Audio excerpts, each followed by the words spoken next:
Bonsoir à tous, merci d'être avec nous pour cette nouvelle édition. On démarre avec le sommaire. La liberté conditionnelle accordée à Jiten Rabi Sessar, une accusation provisoire de conspiracy to defraud retenue contre lui, l'ancien CEO de la MIC arrêté ce matin dans le cadre de l'enquête visant à faire la lumière sur une transaction de 45 millions de roupies en faveur de Menlo Parks Limited. L'affaire des coffres-forts entendue en Cour suprême ce mercredi, le Premier ministre conteste une nouvelle fois les 23 accusations portées contre lui. Le bureau du DPP fera connaître sa position lors de la prochaine audience. La motion de Chandradip pour l'arrêt de son procès rejetée, sa demande examinée ce mercredi. Le fils de l'ancien commissaire de police est poursuivi avec 4 autres personnes pour blanchiment d'argent et fraude électronique.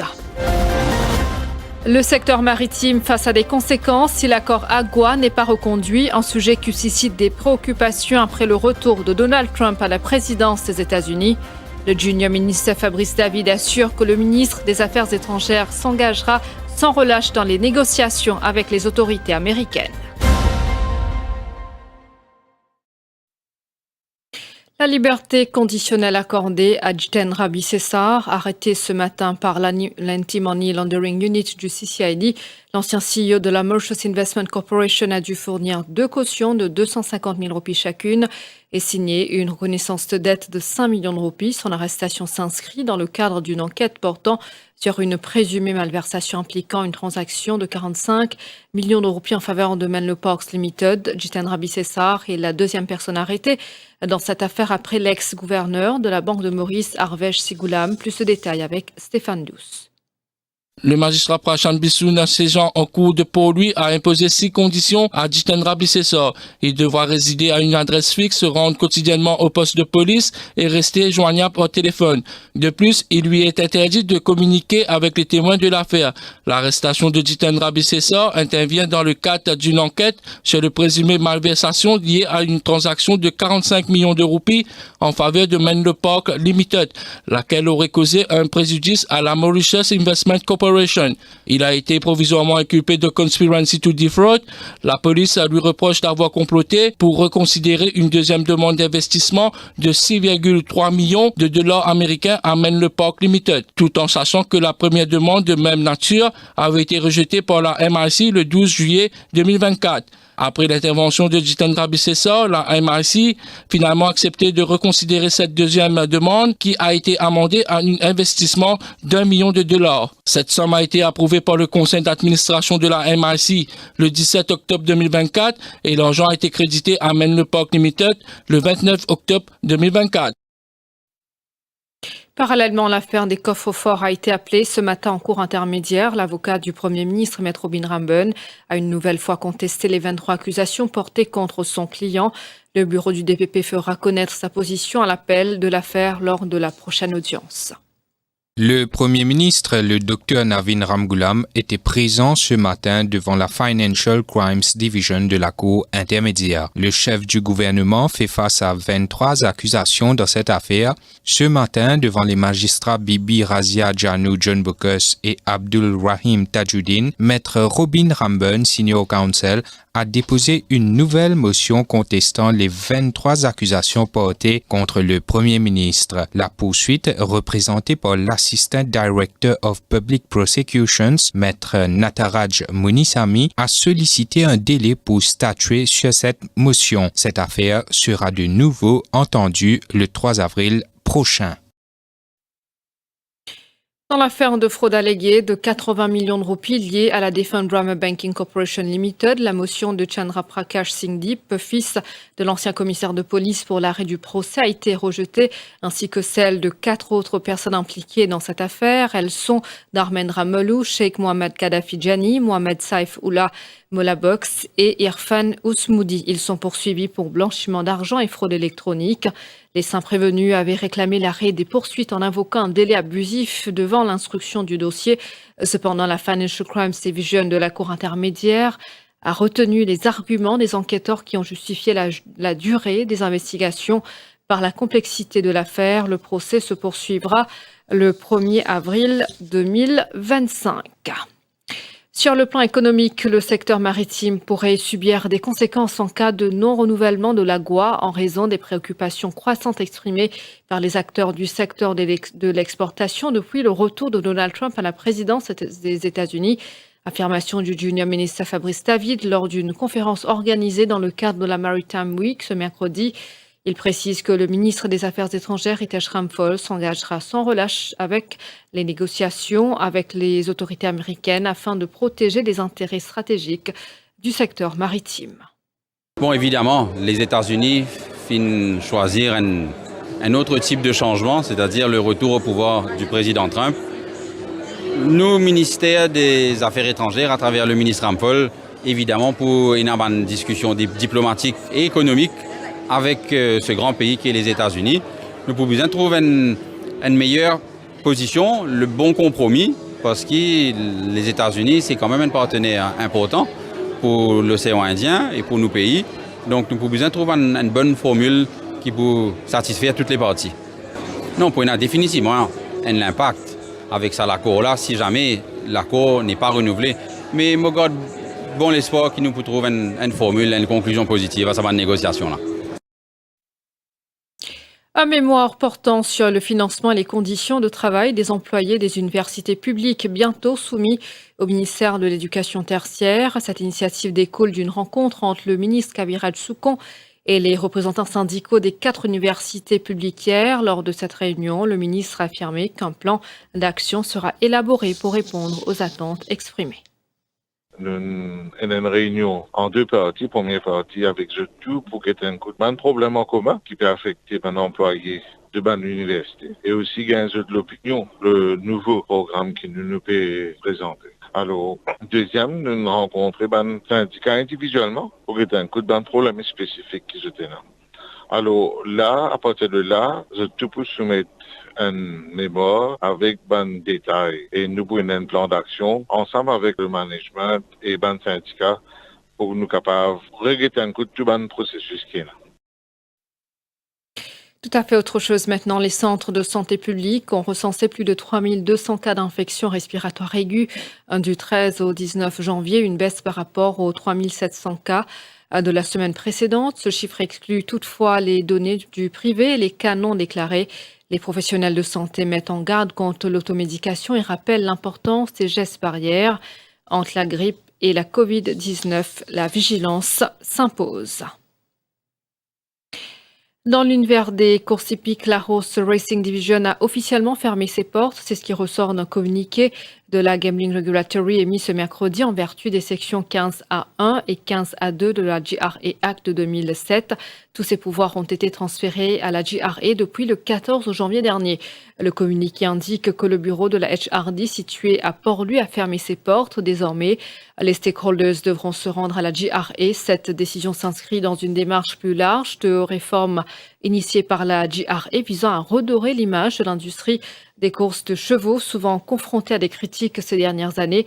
En transférant les responsabilités à une entité plus centrale et régulatrice, l'autorité espère non seulement moderniser les structures existantes, mais aussi restaurer la confiance du public dans ce secteur emblématique du pays.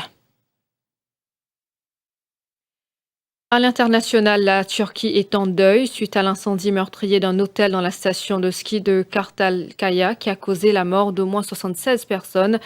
Les accusations de négligence se multiplient en Turquie au lendemain de cet incident alors qu'une vingtaine de patients restent hospitalisés. La presse et l'opposition dénoncent l'incurie qui a conduit selon elle à ce lourd bilan. Il n'y a aucune excuse pour de tels décès en 2025, a déclaré Tar Özgür Özel, le chef du CHP, principal parti de l'opposition turque, devant l'imposant l'hôtel à la façade noircie, où les recherches ont repris ce mercredi pour retrouver d'éventuelles victimes en pleine journée de deuil national. Des soldats et des secouristes fouillent des débris et une boue épaisse à la recherche de survivants du glissement de terrain provoqué par des pluies violentes qui, selon un dernier bilan des autorités, a fait au moins 17 morts et 9 disparus. À Pekalongan, dans une province centrale de la grande île indonésienne de Java, 10 blessés ont été orientés vers les hôpitaux et le centre de santé communautaire le plus proche, a déclaré Donny Prakoso, chef de la police du district de Pekalongan. 5 personnes sont toujours portées disparues, a-t-il ajouté. Donald Trump juge probable de nouvelles sanctions si la Russie ne négocie pas avec l'Ukraine. Le président des États-Unis a jugé mardi probable de nouvelles sanctions à l'encontre de la Russie si Moscou ne négocie pas la fin de la guerre contre l'Ukraine. Thank you. You've called for a ceasefire in Ukraine. If Vladimir Putin doesn't come to the table to negotiate with you, will you put additional sanctions on Russia? Sounds likely. And Yeah. do you think that the war should be frozen currently along The war with should have never lines? started. If you had a competent president, which you didn't, the war wouldn't have happened. The war in Ukraine would have never happened if I were president. Dans le domaine du divertissement, Netflix, la plateforme de streaming californienne, a atteint de nouveaux sommets en enregistrant près de 20 millions de nouveaux abonnés au cours des fêtes de fin d'année. Pour dépasser les 300 millions de comptes, le groupe californien enregistre de fortes croissances des abonnés depuis 2023 grâce au durcissement de sa politique sur le partage de mots de passe entre utilisateurs et au renforcement de sa programmation en direct, notamment dans le sport. Le groupe dit s'attendre cette année à un chiffre d'affaires compris entre 43,5 milliards et 43,5 milliards de dollars. On parle football juste après.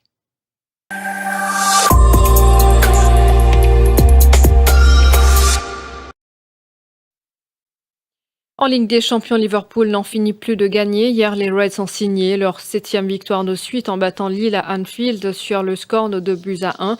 Un match marqué par Mohamed Salah, auteur de l'ouverture du score pour le club de la Mersey dans les compétitions européennes. De son côté, le FC Barcelone a réalisé une remontada contre le Benfica Lisbonne, mené 4-2 à la 78e minute. Les Catalans l'ont finalement porté 5-4 dans le temps additionnel grâce à Rafinha. Les autres résultats disputés hier sont Atlanta 5, Sturm Graz 0, Monaco 1, Aston Villa 2, Atlético Madrid 2, Bayern Leverkusen 1, Bologne 2, Dortmund 1, Club Bruges 0, Juventus 0, Étoile Rouge 2, PSV 3 et Slovan Bratislava 1, Stuttgart 3.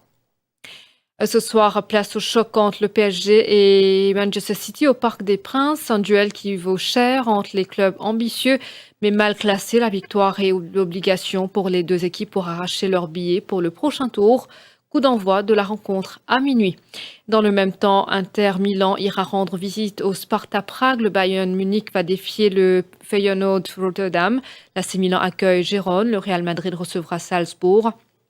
Arsenal en découdra avec le Dynamo Zagreb, alors que Celtic Glasgow se mesurera aux Young Boys de Berne. 2 rencontres sont au programme à partir de 21h45. Leipzig sera face au Sporting Lisbonne tandis que Brest en découdra avec les Ukrainiens du Shakhtar Donetsk.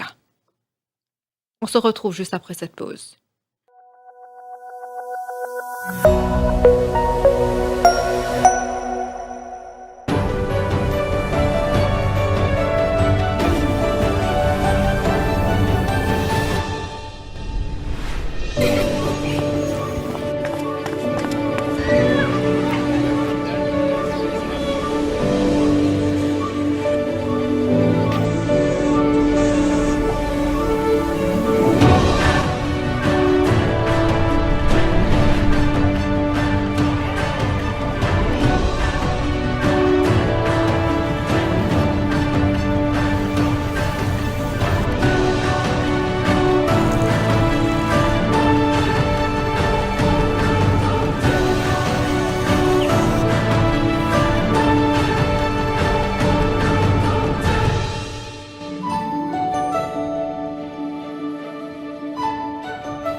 partie de notre édition. Ce soir, nous allons aborder l'introduction du créole mauricien au HSI.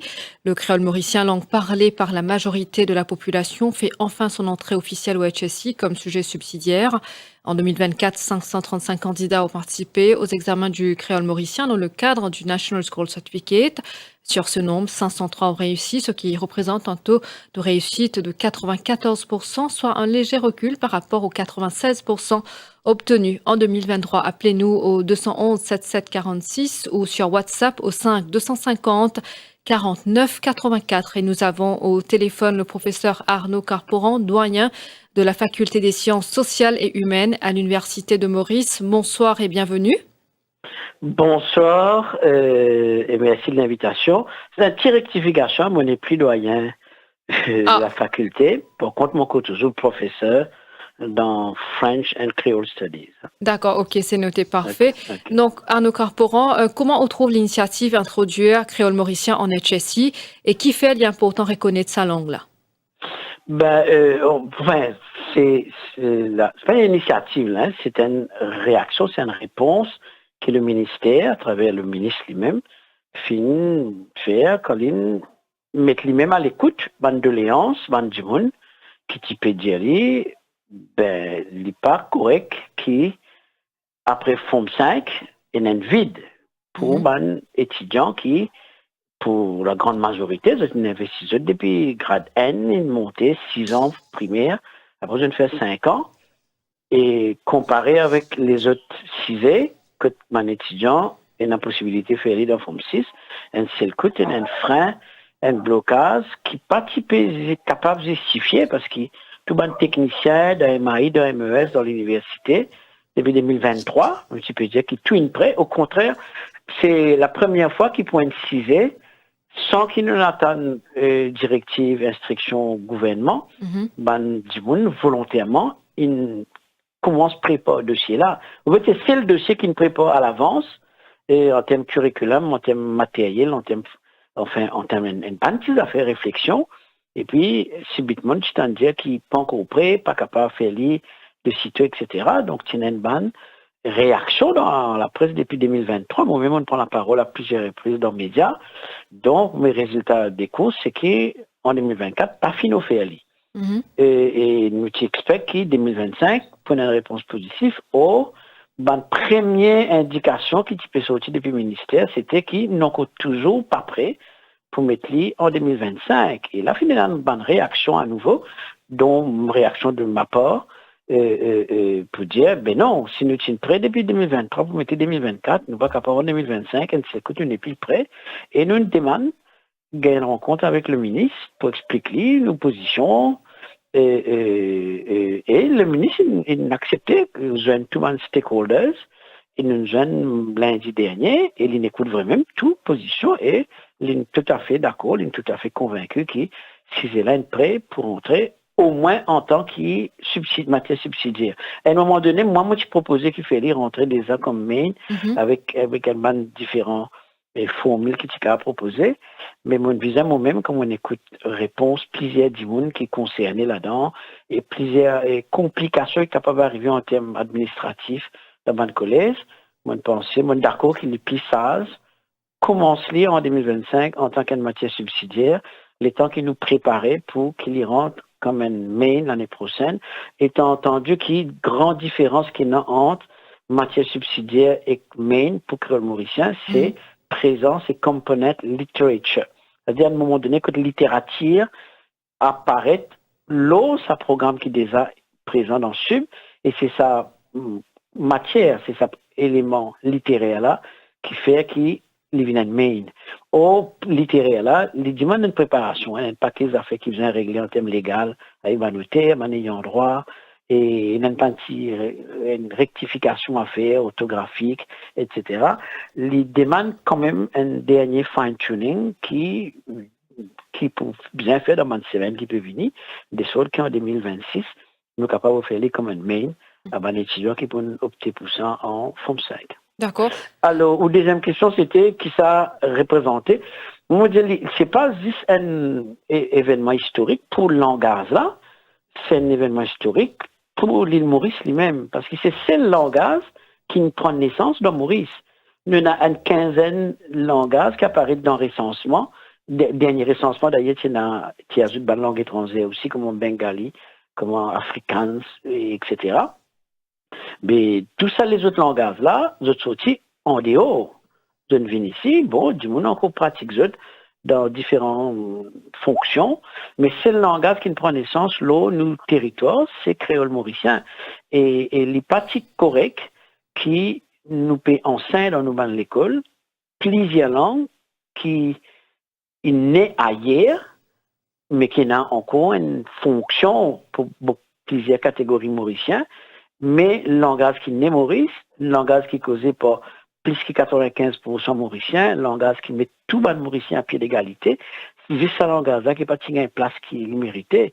Et donc, quand nous réussissons à mettre dans HSI, les déjà là depuis le commencement primaire, les déjà là dans l'université, les qui là dans Forme 5 jusqu'à là, et quand on ajoute Forme 6, les complètent ce parcours scolaire académique, et c'est en même temps c'est une justice qui nous paiera le langage là et que du monde qui cause le langage là, et il y a une justice qui nous rend un étudiant, mais c'est surtout un élément fondamental dans l'histoire Maurice lui-même que le mauricien peut mettre en accord avec l'histoire, en accord avec propre l'identité linguistique en tant que mauricien, parce que c'est le langage qui permet nous, distinguer recruter sur n'importe quel autre pays, c'est le créole mauricien. Très bien. Mais est-ce que de l'autre côté, vous pensez qu'il y a un défi pédagogique pour enseigner sa langue-là, et non suffisamment de professeurs, et non assez de livres? Comment ça peut passer? Moi, pas quoi, et non assez de professeurs, de même qui m'ont pas connu assez de professeurs pour n'importe quel autre sujet. Hein. Si nous suivons l'information dans les médias, il y a une pénurie d'enseignants, de manière générale, pour un tas les autres sujets aussi. Mais c'est pas parce qu'il y a une pénurie d'enseignants qu'il ne faudrait pas nous enseigner une langue. Et n'a pas de formule, recrutement supply teacher pour les autres sujets. Bon, pour créole mauricien, nous ne sommes pas capables de recruter supply teacher puisque sujets-là, les nouveaux, nous avons assez enseignants qui ont l'expérience, qui prennent retraite, qui pourraient venir. Donc, nous discutons en long et en large, toute une formule qui est pour capable permettre nous, à la lumière, surveiller sondage qu'il peut faire, pour connaître combien d'élèves intéressés à faire ça dans Forme 6 en tant qu'une matière subsidiaire. Là, nous sommes capables de faire un matching entre les enseignants. Là, il y a plusieurs formules. Je suis très content. Je trouve M. Vinod Sigam, président de la réunion là, qui dit qu'il peut venir donner un coup de main, comme on l'a fait en 2012, quand il rentre dans la primaire, parce qu'il y a aussi formule qui va nous dire qu'il y a des diplômes dans créole mauricien, avec un top-up, un cours qui se poursuivent de manière additionnelle, conjointement avec MAI et l'Université de Maurice, nous sommes capables de commencer à enseigner dans le collège, même si c'est au niveau lower secondary, c'est qui peut libérer un enseignant qui actuellement peut enseigner dans le collège et qui détentait un degré dans le créole, nous sommes capables d'enseigner dans upper secondary. Donc tout ça, un élément-là, un challenge, une difficulté, nous soulève les autres, et pour tout ça là, il y a une solution qui est proposée, mais disons, l'élément essentiel, c'est qu'il y a un accord de principe et une policy decision. Problème d'implémentation, il paraît qu'on n'importe quel autre sujet, hein, nous visons répondre au cas par cas à un problème qui est posé. Est-ce que vous pensez que la langue créole mauricien capable d'encourager les jeunes à être plus fiers de l'identité? Définitivement, parce que si un langage fait partie de l'identité du monde, un Français, en principe, quand il trouve la langue française, peut valoriser, il se sentit fier en tant que Français, qui ce langage peut valoriser. Un Indien, quand il peut sentir Hindi, peut valoriser, s'il y a un Hindi speaking, mais évidemment, il se sentit fier. Donc, pour quelle raison un Mauricien qui sentit que ce langage qu'il causait, qui peut-être ce grand-père, ce parent même, qui est considéré comme un langage inférieur parce qu'ils nous vivent dans l'autre contexte, nous, et qui, ces enfants-là, quand ils rentrent à l'école, déjà, ils enseignent ça comme une matière, ils déjà participent à ce langage-là avec même regard plein de préjugés, un regard un peu négatif sur ce langage. Là, il peut réaliser que ce langage est considéré par l'État mauricien comme un langage à part entière. Bien sûr que ça valorise l'identité d'un mauricien. Quand il connaît que ce langage, moi, je me rappelle une madame d'une fonction qui nous tient, Samarel, quand il t'a dit qu'il créole peut rentrer dans le dictionnaire, il dit, moi, mais je remercie mon garçon, je peux retourner Samarel, je me sens faux, Moi, j'ai qui fait, les gens on apprend qui mon langage dans le dictionnaire. Moi, j'ai pas lire, ils prennent connaissance du dictionnaire, de moi, ils pas qu'on lire, mais aussi, ils apprennent qui ce langage dans le dictionnaire, ils retournent ça marel, faux. La moitié du service, c'est peut-être ça une définition populaire d'empowerment. Il n'est pas si nécessaire que même là qu'on lire. Il dit ça prend une comprend qui langage qu'il a causé depuis l'inné, qui dit monde qui est considéré comme un demi-langage, un semi-langage ou un patois. Il y a un langage qui est dans le dictionnaire. C'est suffisant pour lire ça. Donc oui, il y a tout ça élément de fierté, de comment dire ça. Nous sentons bien dans la peau, et un feel good factor quand nous sentons que nos langages peuvent la même reconnaissance que les autres langages. Vous pensez que ce sujet-là est capable d'être populaire parmi les collégiens? Il y a une demande qui se fait pour nous. En 2012, mon petit dans le comité académique créole mauricien en 2011, quand nous finissons de préparer tout le matériel, nous finissons de préparer l'autographe, grammaire, le dire c'était la balle est dans le corps des parents qui peuvent inscrire d'autres enfants. Et nous commençons à lancer massif. Nous disons, si nous avons 50 élèves dans le pays-là entier, les pour déjà pas mal. Si nous gagnons 100, comment dire, une belle affaire, si nous gagnons 200, là, nous pouvons bouter 100. Moi, nous bois, au résultat là, tu viens 3000, c'est dans Maurice, 300 dans Rodrigue. Et donc, ça, il ferme la bouche tout le monde. Nous avons réalisé qu'il y a une demande sociale qui est déjà là. C'est nous qui comment dire, pas réaliser qu'ils a demandé là. Là, c'est quand même une réticence pour dire qu'il faut pour curiosité, ça l'en est là autant, mais nous besoin guetter s'il y a un drop-out l'année prochaine, s'il y a le même nombre. Or, le nombre de 3000, il reste constant depuis 2012. Enfin, autour de 3000. Et ce qui fait qu'après 6 ans, nous gagnons à peu près 18 000 enfants qui peuvent enseigner ça, qui peuvent apprendre ça à l'école. Quand il rentre dans le collège, le gouvernement de l'époque, pas de encore prêt pour mettre dans le collège, il dit, nous besoin attendre, il était qu'arrivé Pessac, c'est une demande. La demande, il explosait quand il rentre dans le collège, très vite, le chiffre de 3 000, 4 000, 5 000, il arrivait. Et là, quand on peut dire puisqu'il 500 élèves, ils composent Forme 5, nous déjà comprend que depuis Forme N, il y en a beaucoup plus que ça que tu peux faire aller. Mais après, tu fais dans NCE, je parle de nombre qui est bizarre. Et d'après projection qui est là, qui nous trouvait dans le ministère, le nombre peut définitivement, déjà là, il triplé par rapport à l'année dernière au niveau Forme 5, il peut multiplier par 2, par 3, par 4 dans l'année qui vient, parce que les élèves peuvent faire un CISE qui cause les autres, qui interpelle les autres. Il est bon apprendre le langage des autres pays, mais il est aussi bon étudier son propre langage et exploiter sa propre créativité, développer sa propre personnalité, etc. Oui, moi, je pensais qu'une fois qu'il arrive au niveau Forme 6, il est déjà présent à l'université, il y a pourtant répété ça. Non, il peut définitivement venir un CISE populaire dans l'école.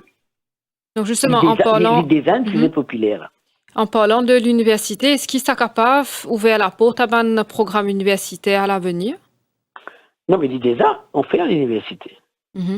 Nous tenons un programme BA French and Creole Studies qui nous enseigne, qui m'a même introduit en 2011, qui commence à enseigner en 2013, nous introduit, il commence à enseigner en 2014, et c'est parce qu'il tient dans ce programme-là et qui nous gagne un premier batch enseignant collège en 2018 quand Suzanne rentre dans collège.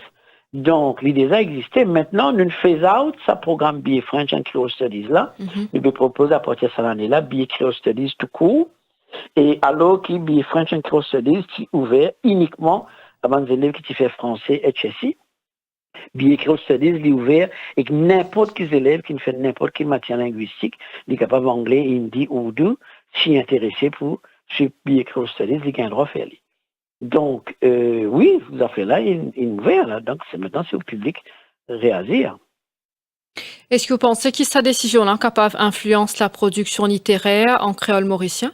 Définitivement. Si nous regardons la littérature mauricienne, en anglais, il y a beaucoup de monde qui écrit. Si il y a un littéraire en anglais, la plupart du temps, c'est d'origine étrangère, mais mauricien même, il y en a bien tigit. En français, il y en a beaucoup, depuis même avant l'indépendance. Fin Conti, il y en a pas mal. Mais en créole, à partir du moment qu'il y a l'autographe officiel en 2011, le nombre de monde qui écrit texte littéraire, il a augmenté énormément. Si nous suivons le Facebook et le monde réseaux sociaux, il y a énormément d'écrits en créole, même si on peut tester, mais quand on fait un concours littéraire, souvent nous impressionnés par degré de créativité de Mauricien dans la langue créole, mais il est valable pour Rodrigue aussi. Nous sommes très impressionnés par production littéraire au niveau Rodrigue. Une fois qu'il engage à reconnaître et valoriser, dis-moi là pour écrire, en espérant que ce texte est lié par Dimon et enseigné maintenant. Donc, pour y a définitivement une volonté pour les gens qui t'habitent à écrire, mais qui pas beaucoup de monde qui peut lire ce texte, la possibilité qu'il texte un monde capable de rentrer dans le programme scolaire etc. pour encourager beaucoup de bons écrivains pour écrire en créole. Et justement, quelle type d'initiative vous pensez qu'ils vous mettre en place pour encourager un auteur à écrire en créole mauricien? Bon, déjà peut écrire, il prend même, hein, mais souvent, j'ai besoin de soutien en termes d'édition, publication. C'est là que le concours qui existe, qui fait, et dans ce de valeur. Mais non, il y a un organisme, comme on Creole Speaking Union, immédiat fait régulièrement avec ce publication qu'il fait. Il y a l'éducation au travail qu'il fait pendant longtemps. Pour bizarre, il y a une initiative similaire. Mais mon corps, Mauricien, pas eux-mêmes, je peux envie d'écrire. Si je peux envie, mais produire, hein, faire un nom dans le domaine littérature. Nous avons un étudiant de l'Université Maurice, Mélanie Pérez, qui est encore en deuxième année. Il participe d'un concours que Creole Speaking Union a organisé. Et il a gagné un prix pour un roman qu'il a écrit, Tigane, qui est traduit en français par la suite, qui est transformé en comédie musicale. Et après, il a écrit un deuxième roman. Et bon, si un monde à sa âge-là, il a déjà écrit des romans, une comédie musicale. Maintenant, peut donner la possibilité de dire que ce texte capable peut enseigner plus tard dans l'école. Bon, pensez ça peut intéresser et peut intéresser tous les autres du monde qui sont dans la même configuration qu'il est. D'accord. Un commentaire concernant le format du dictionnaire créole mauricien. Est-ce que vous pensez que le format est adapté ou bien revoir? Non, nous supposons nous avons demandé depuis plusieurs éditeurs pour faire un format poche pour qu'il devienne plus maniable pour les élèves. Non, nous pouvons travailler là, nous pas encore fini parce qu'il nous a tellement 10 000 affaires en même temps. Mais maintenant qu'il est période dans le collège, je pense qu'il y a une affaire assez urgente qui et dans le mois qui vient, nous pouvons mettre au marché une version poche du dictionnaire. En incorporant, sinon, comment on trouve l'évolution au créole mauricien dans la prochaine année?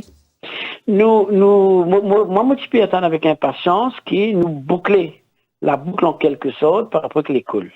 Il est rentré en primaire en 2012, en 2025, les rentre dans Forme 6, m'ont considéré qu'en tant qu'une langue matière, l'engagement finit faire ce prévu. Maintenant, il y a deux issues, une qui concerne l'enseignement toujours, mais ça, qui concerne l'enseignement créole en tant qu'une langue, un médium. Il y a beaucoup de sujets qui n'ont aucune obligation, aucune justification qui besoin d'enseigner en anglais ou en français. Il y a des sujets techniques, si on veut vraiment les élèves-là apprendre technique pour comprendre ces sujets-là, bien, enseigne dans ce propre langage, qui fait besoin impose nous le langage étranger pour lui acquérir une technique qui est beaucoup plus facile d'acquérir dans son propre langage. Ça pas empêcher à apprendre un autre langage en tant que tel. Mais comment dire, oblige-lui à connaître un langage étranger pour qu'il maîtrise une technique qui pouvait se gagner après. Moi, tout ça, une affaire. C'est un dito énorme qui nous peut faire.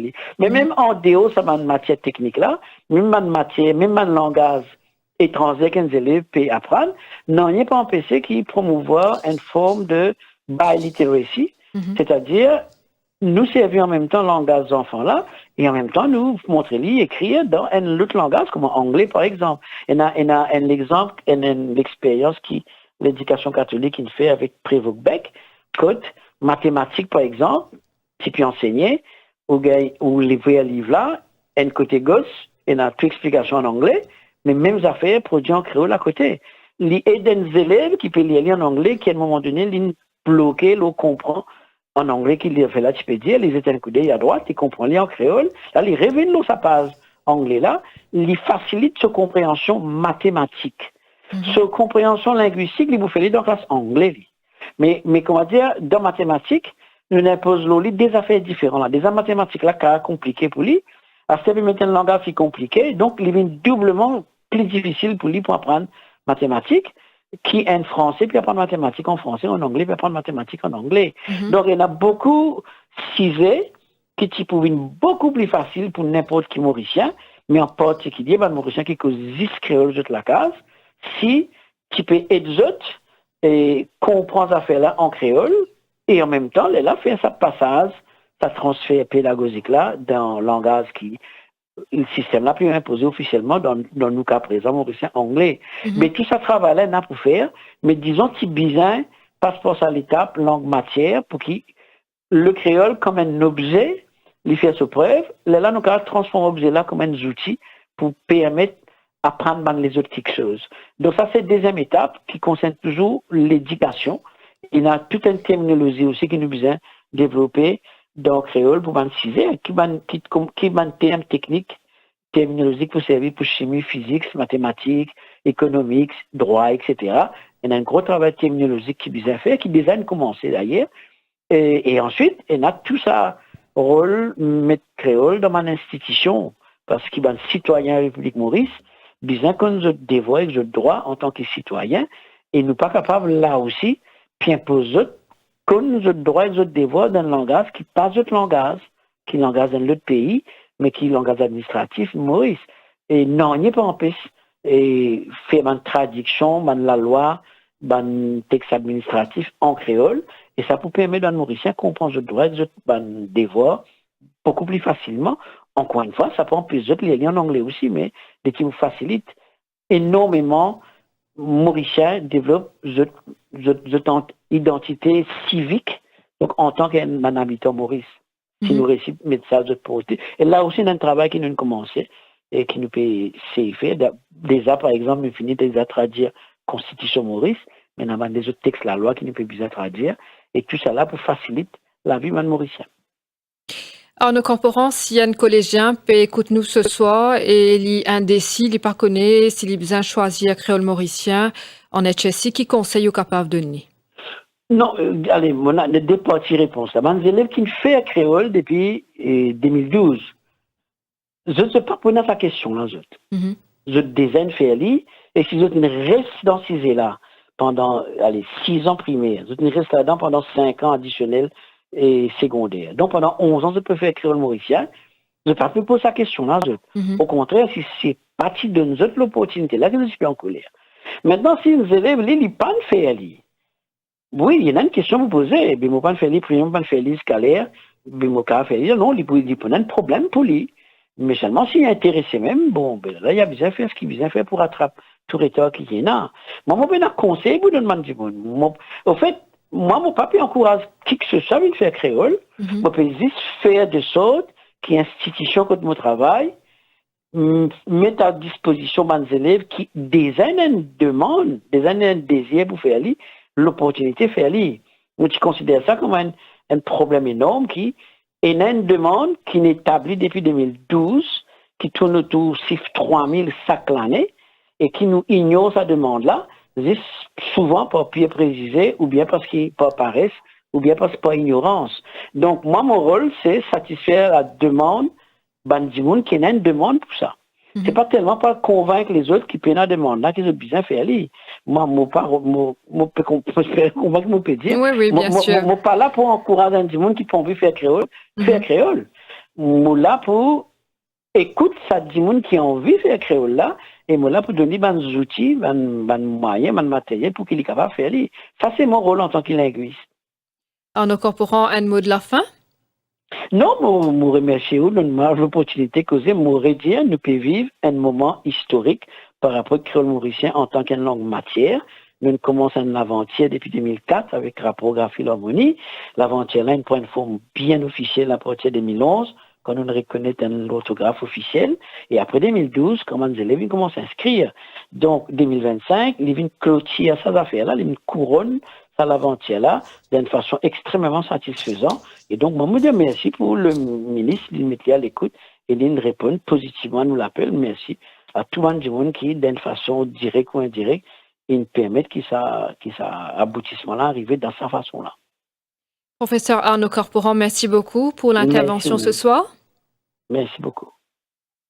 Et voilà, c'est ainsi qu'achève cette édition. Merci infiniment de votre fidélité. Je vous souhaite de passer une très bonne soirée.